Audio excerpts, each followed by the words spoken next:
Memories. I used to watch this when I was a teenager. And now a gardening couple are preparing to do a ground force on a Cambridgeshire garden today. I expect it might take them longer than one day. They're going to be working on this over the weekend.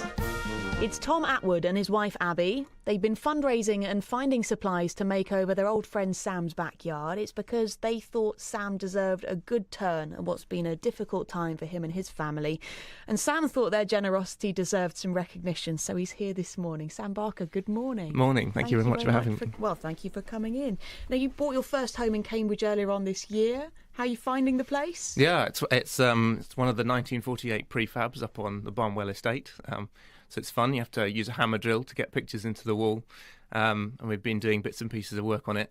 We put in the offer about 2 weeks before I got the diagnosis. And so it was a bit of a shock kind of moving in then about a month after major surgery and starting chemo. So all that energy that you'd often put into a new house, we've had diverted elsewhere this year. And the diagnosis was what? So I cycled into Addenbrooke's in February with what I thought was, excuses early in the morning, constipation, and they came along in the evening and said, "I'm really sorry, there's a big tumour on your bowel, which is bowel cancer, and it's spread across your liver. So I have stage 4 bowel cancer, and the outlook isn't great on that," which is a shock. We're a young family. I have a 5-year-old and a 2-year-old, and sort of been working through that this year. I'm so sorry, Sam. Well, I think it's difficult, but these things happen to people, and the amazing thing about being in Cambridge is that Addenbrooke's is an amazing centre to care for people, and I just pay so much tribute to the staff there and all the volunteers around Macmillan and Maggie's and places like that. And also, I think you realise that lots of people have these things in their life. Cancer touches 1 in 3, 1 in 2 of us. It's very different for different people, and that's my experience. I realise is different to others. You can't extrapolate from one person's what another person's time will be like. But I feel very fortunate too in the life that I have. And talking about Remembrance Sunday today, I visited uncles across in Flanders, their graves a few weeks ago, and 21, 22 on the graves. You realise that at 35 I've had a reasonably good innings. So.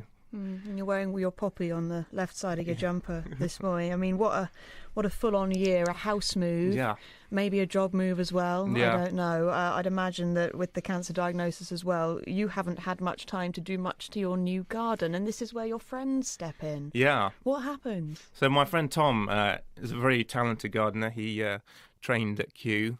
His wife, Abby, was at Oxford, which might offend some of our listeners, but hopefully they get through. I reckon they'll let her off for this one, actually. And she did a biology degree, he did a Kew diploma, and they've been running this Hailcat nursery, which is up on the southern fells in the Lake District. So if you're on holiday in the Lake District, do drop in. It's a fantastic place. And he just said to me a few months ago, "Sam, I'd like to come and ground force your garden." And I said, "Well, that's wonderful, but really I don't want to put you out or anything." And he's just gone away. But I said, if you want to do it, that's fine.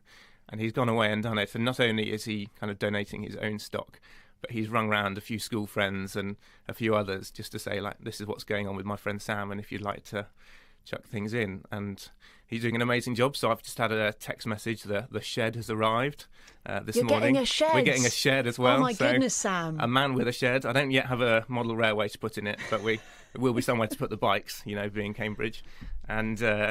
And he's going to put raised beds in so that as and when I get iller, I can still, perch on the side of a raised bed and do a bit of veg gardening and flower gardening. So I think we've got 86 railway sleepers arriving as well. So it's going to be an exciting day. And I can see a picture of your garden at the moment. I'm looking at it here. You've got a rotary washing line, which I'm a bit jealous of, I have to confess. You've got the kids' tricycles, knocking about in there. You've got a trampoline. This garden, of course, it's going to be something that your family will be able to have for a long time, which must feel very special. Yeah, it's lovely. I think one of the things with a diagnosis like this is that you want to feel like you've provided as best you can for your loved ones, and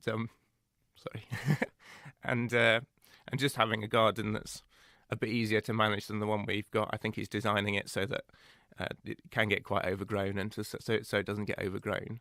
That will be a real relief for me as and when I might get ill, and also a relief for the family as they continue to live in the house after whatever happens to me. So. Yeah, it's a difficult thing to talk about. It's a difficult thing to think about, isn't it?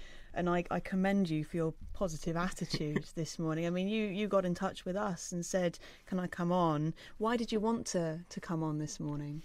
I think there's two reasons. One is, Tom's not alone in the number of people that go out and look after their friends and family with cancer, or also to amazing fundraising. For loads of charities, and there's runs in Cambridge that do that. And I think for me, paying tribute to Tom and have a look at his website, Tom and Abby's garden plants, but also paying tribute to all those people who support people with cancer. But also I think cancer hasn't been the end of my life. It's not an urgent thing. I had chemotherapy yesterday. I was in the outpatients room in Adam Brooks, and I've just had to come and take my pills outside the studio here. But actually, I'm still up and about and can enjoy life, and that's been amazing. And I think we're just grabbing life by the hands every day, and I hope that's a testimony to people. For me as well, I've been going to church in Cambridge for a long time, to Holy Trinity, and my faith has been an important part of this journey.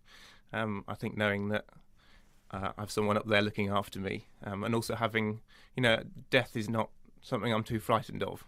I think I know it might come along, it might not come along, but we've got that dealt with, and we're just living in the present and enjoying every day. So I hope people sort of take an encouragement in that, that life can be hard. You have your ups and downs, but we still laugh a lot more than we cry. So. I think you've hit on something just in what you were saying there that we touched on actually earlier on in the week here on Breakfast on Radio Cambridgeshire, when we were talking about the kind of emotional support that's there or isn't there for people who have had cancer diagnoses. You say you've had this diagnosis, but it hasn't changed who you are. And I can confirm that Sam is sitting here in my studio looking like a perfectly ordinary human being. You're still Sam, aren't you? Yeah. You're still a dad. You're still a husband.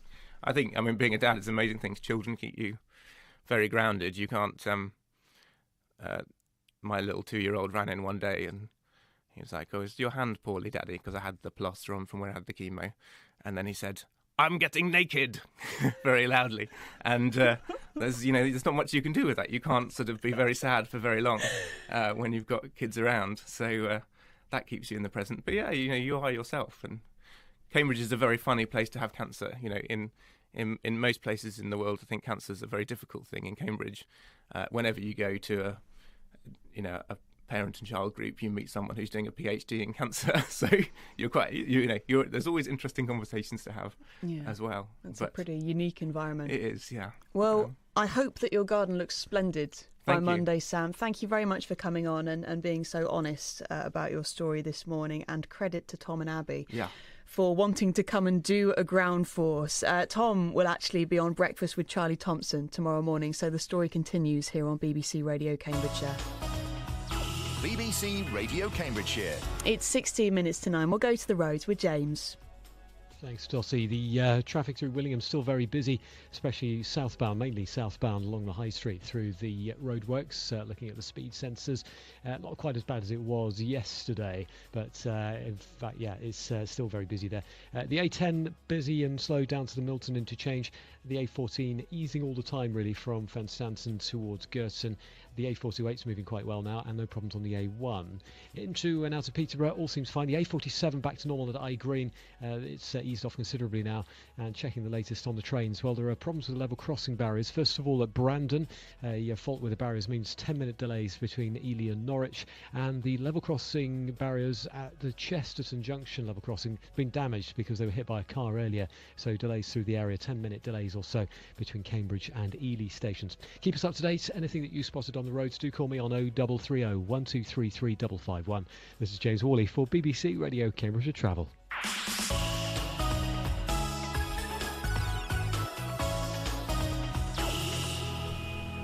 13 minutes until man o'clock. Morning, Chris. Hard not to be moved by that, and I can see that you are. Sam's story has affected you, Dottie. You all right? He's only 35. Yeah, it's tough. And just, you can only wish someone all the best. Absolutely. Can't you?